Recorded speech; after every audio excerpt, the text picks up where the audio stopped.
NFL Spell Boxing down at Shinfields on a cold Sunday morning, joined by Liam Dring. How are you, pal? I'm good, thank you, mate. You? I'm all right. Are you warmed up yet? I don't know. It's cold out there, isn't it? It's cold in here. Never mind out there. Nah, it's not too bad. Warmed up, done a bit on bags and that, so ready for sparring. Okay, what are we, 3 weeks away? Yeah. 3 weeks away. Magna, 8th of March, that's it. So. Great venue, right? Oh yeah, amazing. I love it there. I think a lot of my fans do and all. So. It's not a bad location. You're Chesterfield based, aren't you? Yeah, so Chesterfield, so obviously it's easy for people to get up to on train or whatever. They can go out around Sheffield after this, that and other, so I think it's a brilliant location, to be honest. Right, you're in a 10-rounder. 8. Sorry? You're in an 8-rounder against an Indian kid, I believe. Is that right? It is, yeah. So, when these fighters come from, it's very difficult at your weight to find fighters in the UK, isn't it? Yeah, it's because obviously it's one at lowest weights, light flyweight.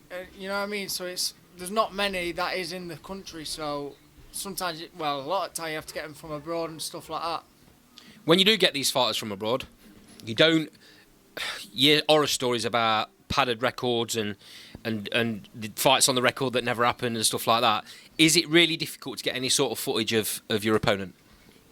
Sometimes you can look on such as YouTube and stuff like that, and they're complete ghosts. Can't find anything. So obviously you never know what you're gonna get, but it don't bother me because I'm gonna go in there and do my thing, not let him do his.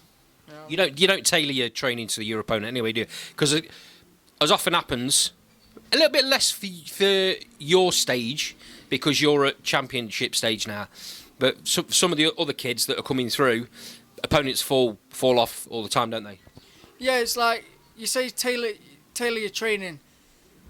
A fighter can change all the time. Like there's some fights of mine on YouTube from when I first started. My debut's on there, and I've changed a hell of a lot since that. You know what I mean? So you can't always go off that. If you go in there trying to practice one thing that you've seen, it could come a total different fight, and you got to change your whole game plan in there. But an experienced fighter would be able to do that anyway.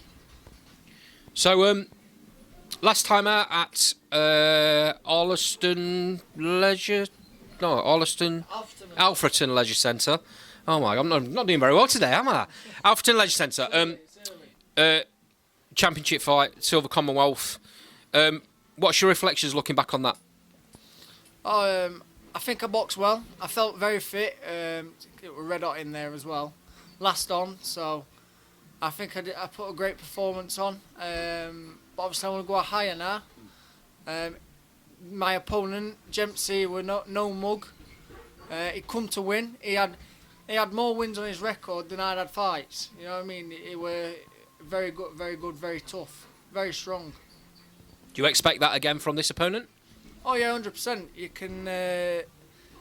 You can always he's won 7, he's lost 2 and drawn 1, so he's got a brilliant record. He's got some knockouts on his record, yep. So you can't take no one for granted. You've got to go in there and treat it like obviously the best in the world. So stopped 4 of his 7 opponents, I believe. Yeah, I think he has actually. Yeah. Okay, so Jay's taken you all away to Fuerteventura just recently for some warm weather training. We took him away. Okay. I'm not surprised. Little tight son in there. So, what was that like? What's the experience like? Oh, it was brilliant. Obviously, when you're training out there, it's 3 sessions non-stop every day. To be honest, we did get one days where we did train, but we got a bit of a rest because we went to spa, stuff like this. A bit of a recovery day. But it's pretty much eat, train and sleep. You've got no time to enjoy the sun. Because as soon as you've trained, you basically get your head down because you're shattered, ready for next, and you've got another session at dinner time or in the evening. But it's a great laugh. All lads have a good crack and stuff like that, and it's all hard sparring, hard training, and we all push each other along. Okay. One question for you. I did an interview with Jimmy and Jay the other night, and Jay dropped in that Jimmy had just got married, and you've just got married. Apparently, there's a little bit of a pot going on in the gym as to who's going to get pregnant first. Any comment? I think it'll be Jimmy. He's saying you, pal. He said he will do though, won't he? He's trying to set the pressure off. Jay said straight away, he said, tell you when you get married, it'll be a run between you two, see which one gets pregnant first. Jay's got his money on you, I'm told. Well, we'll see, won't we? You never know. Liam, it's great talking, mate. I think you need to get back out there. I think they want you in the ring. So enjoy, mate, and I'll see you down there. Looking forward to coming down to this Magna show. It's going to be great. Yeah, thank you very much. And thank you to everyone that's bought tickets, and thank you to all my sponsors. You know who you are. You've been absolutely amazing. All the support helps. Thank you. Just one more then.